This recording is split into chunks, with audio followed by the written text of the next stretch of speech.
কম বয়সী মেয়েকে বৃদ্ধ বয়সী পুরুষ বিয়ে করতে পারবে কিনা, এই বিষয়গুলোতে আমাদের সমাজে অনেক ভুল ধারণা আছে। আমাদের সমাজে অনেক ভালো কাজ মানুষ করতে পারে না। একজন বয়সে অনেক বড়, তিনি বয়সে অনেক ছোট কাউকে বিয়ে করেছেন, যাকে বিয়ে করেছেন তিনি খুশি মনে বিয়ে বসেছেন, যিনি বিয়ে করেছেন তিনিও তাকে সঠিকভাবে বিয়ে করেছেন, কোনো অসুবিধা নেই। এই বিয়েতে অন্তত অসুবিধা নেই, এই বিয়ে যায়, যেটাকে অ্যাপ্রিশিয়েট করা উচিত। এটাকে দিনদার পাত্রপাত্রীর সন্ধানে ভিজিট করুন orthikdin.com।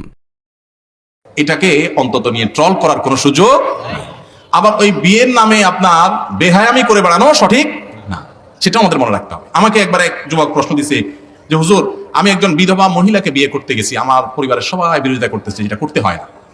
আমাদের সমাজে কোন বিধবা মহিলা যদি বিয়ে বসতে যায়, সবাই মনে করে যে কত খারাপ মহিলা, স্বামীটা মূল্য 6 মাস হয়ে সারলো না, এখন সে আরেক জায়গায় বিয়ে বসছে। এই মহিলা কি খারাপ কাজ করছে না ভালো কাজ করছে? এই ভালো কাজ করছে, যেটা বোঝার মতো জ্ঞানটা পর্যন্ত আমাদের মাথায় নেই, বোঝার মতো জ্ঞানটা আমাদের মাথায় নেই। একজন নারী, তার একজন পুরুষ অভিভাবকের দরকার হয় পৃথিবীতে চলতে গেলে। তিনি যদি সমাজের ভয় বিয়ে না করে থাকে, এই সমাজে বিধবারা বিয়ে করতে পারে না। বিধবাদেরকে মানুষ বিয়ে করতে চায় না কেন? কারণ সমাজ সেটাকে দোষে মনে করে। এটা যদি দোষে মনে করে, তাহলে আপনি গুনাহগার হবেন।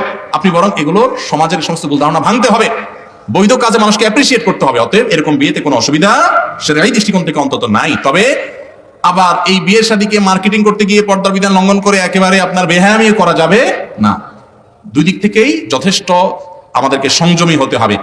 আমাদের সমাজে দেখবেন মানুষের নিজের চরকায় তেল দেওয়ার খবর না, আরেকজনের পিছনে দেখবেন স্বাধীন লেগে থাকে। আমলে বাদের কিছু খবর না, কে কি করছে না করছে, সারাদিন ফেসবুকে সোশ্যাল মিডিয়া শুধু এগুলো নিয়ে আস। আল্লাহ তাআলা আমাদেরকে হেদায়েত দান করুন।